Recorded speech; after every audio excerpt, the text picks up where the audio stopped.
the first position of salah is not ruku'. The first position of salah is qiyam. We often skip through that.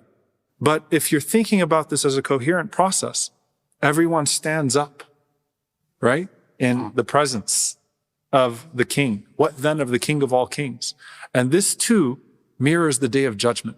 Because just like on Yawm al-Qiyamah, everyone will be in Qiyam, everyone will be standing, to the point, يَوْمَ يَقُومُ الرُّوحُ وَالْمَلَائِكَةُ صَفًّا لَا يَتَكَلَّمُونَ. Jibreel alayhi salam and the angels will line up in rows and no one will speak. Likewise, when you enter into the salah, everyone stands before the King of all kings and they are oriented towards Allah subhanahu wa ta'ala as His humble servants in anticipation of whatever it is that He's going to give to them and ready to enter into that loving conversation with Him subhanahu wa ta'ala. So you had the wudu to reorient your body. You had the adhan to reorient your thoughts and to reorient your heart towards Allah subhanahu wa ta'ala. And now you find yourself coming to Allah Azza wa Jal. I want to make a small point here in regards to the masjid. The masjid is the place to be. There is no comparison between the salah in the masjid and the salah outside of the masjid. The reward is immediately multiplied. And just think of it like the difference between a call and a visit. The difference between a letter and presence. And the front rows are the best rows, meaning the eagerness of those who come first to the masjid, right? That there's no comparison between the one who comes with that loving obedience and devotion. And that's why the angels who were making dua for that person as they were sitting waiting for the iqamah, they continue, يُصَلُّونَ عَلَى الصَّفِّ الْأَوَّلِ. They continue to send their praises upon the first row, even as the prayer has commenced and is continuing. They keep on sending their salawat. They love these servants of Allah subhanahu wa ta'ala. And again, the idea is not the physical presence of the first row.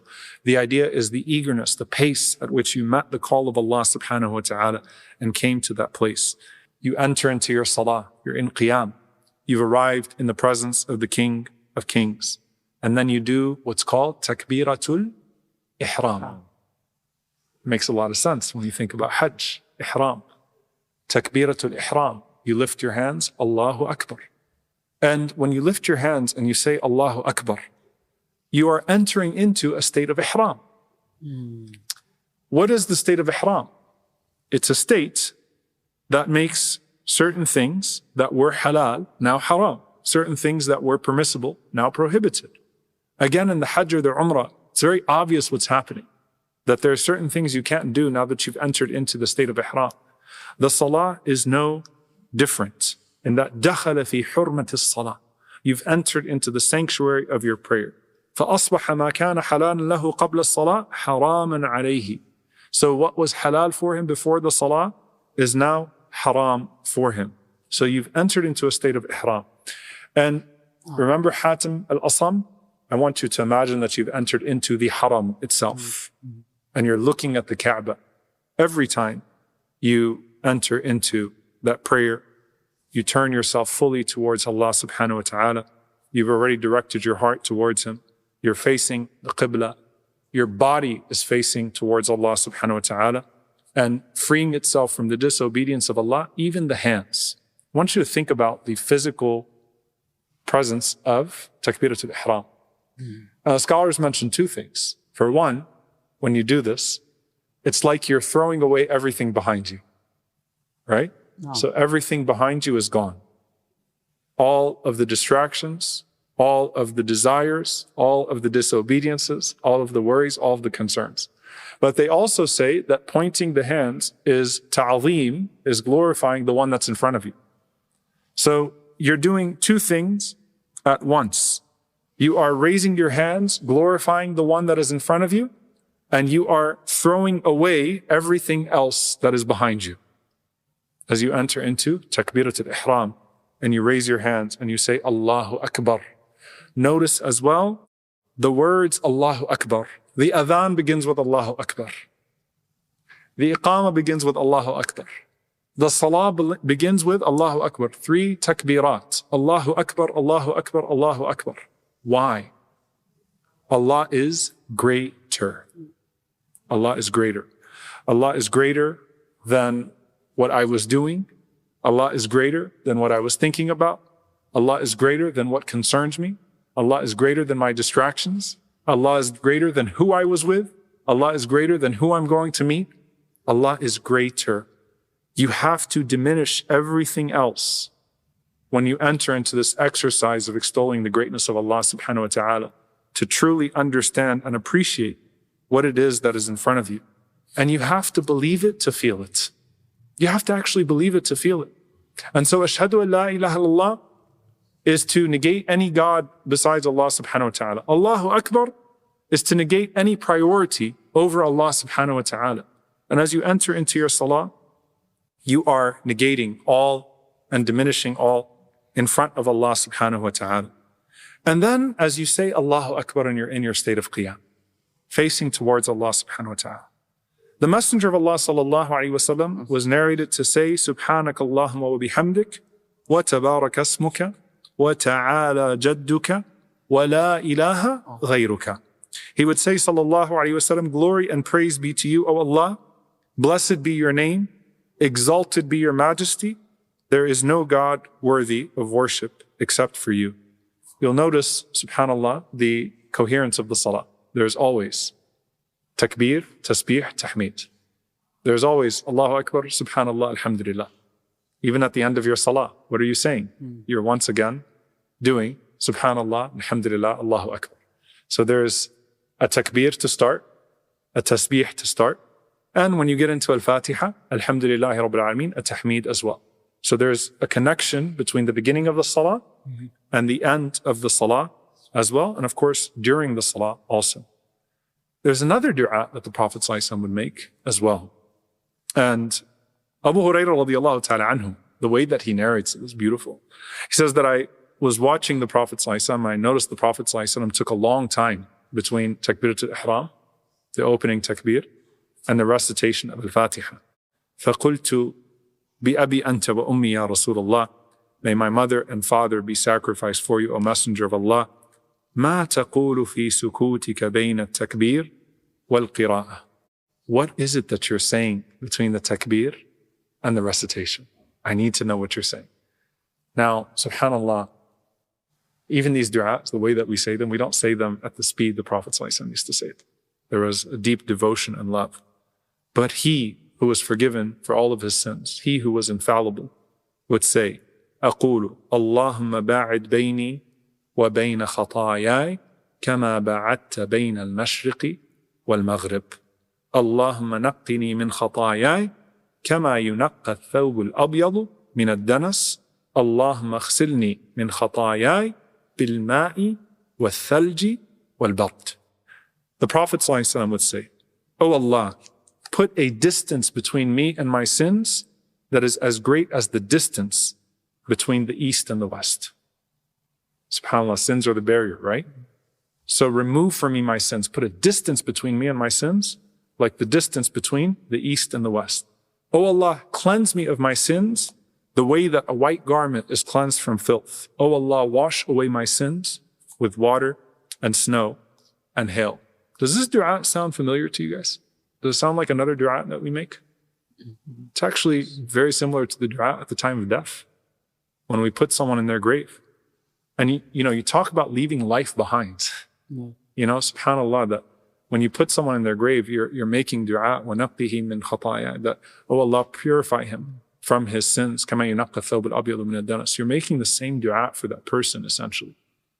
But when you enter into salah, just like when you enter into hajj, or when you enter into umrah in a state of ihram, you're putting the life of this world behind you.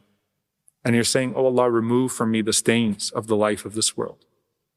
And such is the case as well with the believer as they enter into their salah. I also want you to think about that idea of being washed from your sins. The Messenger of Allah ﷺ taught us that when you're making wudu, that the sins come out of you, even like the sins under your fingernails, as you're washing yourself from sins. And also as you enter into your salah, the sins will fall off of you in every part of salah that you move in. Okay, I want you to think about this. When you move in salah physically, let's say that you had sand or dirt on any part of your body. It will all come off by nature of the physical movements of salah. If it's on your head, it will come off in ruku'.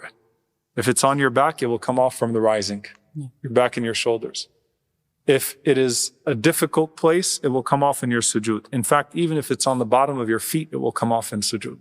The sins fall off of you, as the Messenger of Allah said, with every single position that you are in your salah. So think about the physical presence of those sins, if we could see them, and think about the purification that comes from the wudu and comes from the salah. And then what do you say? A'udhu billahi minash shaitanir rajim. Al-isti'adha. You seek refuge in Allah from the devil. Shaitan panics as you begin your salah and you're about to enter into this connection of Allah, because his whole dedication is to severing your connection with Allah subhanahu wa ta'ala. And so he's determined to steal of your prayer whatever he can. He hates that you've come to falah, you've come to success. He's already lost a big part of the battle by the fact that you made wudu and you responded to the adhan and you came to the salah. He's deeply uncomfortable by the presence of the angels, and the angels are surrounding you from all directions. And you seek refuge in Allah from him. وَلَئِنْ اسْتَعَاذَنِي لَأُعِيذَنَّ. As Allah Azza wa Jalla mentions in the Hadith Qudsi, if he seeks refuge in me, then I will certainly grant him refuge. Isti'adha is to find safety. A'udhu means to cling to something. A'udhu billah, I find safety in Allah subhanahu wa ta'ala. Billah, with Allah. I find safety with Allah. Think of that person who grabs the cloth of the Kaaba, or who draws themselves close to it at the place prescribed by the Prophet ﷺ. I seek refuge with Allah, safety with Allah, minash shaytanir rajim, from the shaitan. Shaitan means distant from Allah subhanahu wa ta'ala. Rajim is someone who is discarded, thrown away, cast aside. Rajm, right? I seek refuge, safety with Allah from the accursed devil. You know, Ibn al-Qayyim rahimahullah, as he writes his risala on salah, his work on prayer, he mentions a conversation that he had with his teacher, Imam Ibn Taymiyyah rahimahullah. And he said that his teacher told him, if a dog barks at you, we had a few dogs outside, even in the capacity of this. If a dog barks at you, he said, you don't bark back at the dog. You don't fight the dog. Instead, you implore the owner to restrain the dog. Likewise, when the shaitan barks at you, or the shaitan tries to steal of your prayer or steal of your attention, what he does, instead you go to Allah subhanahu wa ta'ala to restrain the barking devil, the whispering devil, right? You don't waste your time barking back at the devil. And that's why the Prophet ﷺ said, not to tasubbu shaitan, don't curse the devil. Because when you do that, you make him bigger than what he actually is. Instead, say Bismillah, with the name of Allah, and you make him smaller than a bug. When you say Bismillah, nothing, smaller than a mosquito, discard it from your life. And so, A'udhu billahi minash shaitanir rajim. And when you seek refuge in Allah from the shaitan, you're seeking refuge in Allah Azza wa Jal from all of his whispers, from all of his annoyances, and from anything else that can get between you and Allah subhanahu wa ta'ala. Bismillahir Rahmanir Rahim. Notice that you mentioned a quality of the shaitan, that he is rajim, cast aside. And you mentioned the names of Allah, Rahman and Rahim, that he is especially, entirely merciful, especially merciful, subhanahu wa ta'ala. When we say Bismillah ar-Rahman ar-Rahim here, you're saying in the name of Allah, and you're also intending with the name of Allah, which means with the help of Allah subhanahu wa ta'ala. Everything that you do will be in the name of Allah and no one else. And everything that you will achieve in this prayer or be rewarded for will be with the name of Allah subhanahu wa ta'ala. And then you enter into Surah Al-Fatiha. And Surah Al-Fatiha is Ummul Kitab. It is the mother of the book, the foundation of the book, and also the most essential and repeated pillar of the salah. And if you understand your Fatiha, then khushu' is almost a guarantee for you.